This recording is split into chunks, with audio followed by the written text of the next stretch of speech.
Now let's look at the concept of reflexives in Spanish. When you want to make a verb reflexive, you add a pronoun to it called a reflexive pronoun.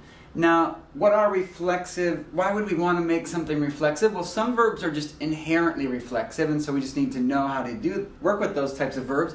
And other verbs can alternate between being reflexive and not reflexive. So maybe we take an example of a shower. A reflexive action is typically something that you do back to yourself or do to yourself. So maybe showering. I shower, meaning I give myself a shower. I take a shower, we say in English. But if you were to, for example, give your dog a bath or give your dog a shower, that would not be a reflexive action. That's something you do to somebody else. But something that you physically do back to yourself, combing your hair, a lot of these daily routine activities are reflexive actions. Let's take a simple verb here like bañar, the verb to bathe.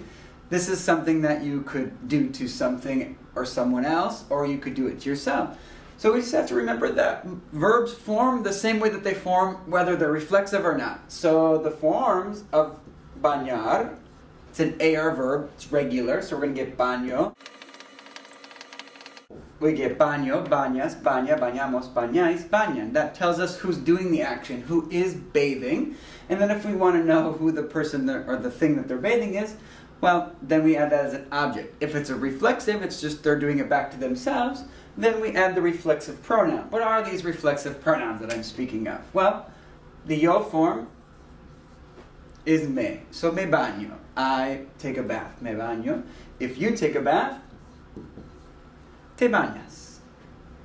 The third person, se baña. Maybe somebody calls, hey, what's happening? Where's Melissa? Oh, se baña. She's taking a bath. Call back later. So nosotros nos bañamos. Vosotros os bañáis. And then se bañan. So we notice, okay, singular, plurals, these two are the same. Say and say. Most of the time, when you have a reflexive verb, you'll see it with the say in the list, like bañarse, divertirse, peinarse, ducharse, afeitarse. All these vocabulary words as verbs will be usually listed with the say attached to that. So when you form it, you form your verb and you put the reflexive pronoun in front of that verb. Te bañas. ¿A qué hora te bañas? At what time do you take a bath? Me baño a las 5. Sometimes you'll get a reflexive verb in an expression. So last time we looked at tener, tener que, to have to. So maybe something that you have to do. I have to shave myself. I have to shave. We form the verb, tengo que. That's who has to do it. Whenever you have this expression, we leave the second verb in the infinitive. Afeitar. It's a reflexive verb, so the tendency might be to just leave it tengo que afeitarse. Okay, no. Remember that whoever is doing the shaving or needs to do the shaving, the reflexive pronoun has to match the subject of the phrase. So tengo que afeitar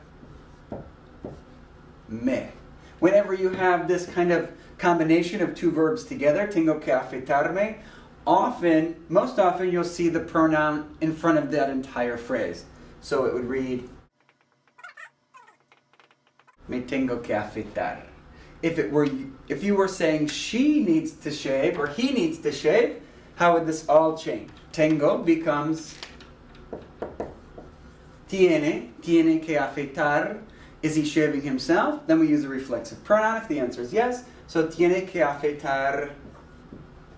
Tiene que afeitarse. He has to shave himself, basically. So these basically translate to myself, yourself, herself, hisself, ourselves. This one, tiene que, okay, so we could put the se in front and change the verb. Se tiene que afeitar. He has to shave himself. He needs to shave. And you may also be wondering, how do I use these with a verb like gustar that already has an object pronoun, like le gusta.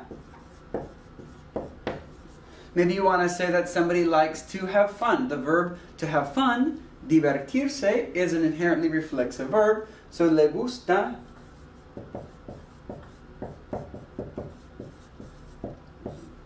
divertirse. As long as this matches who the people are that's having the fun, then that's all we need to know.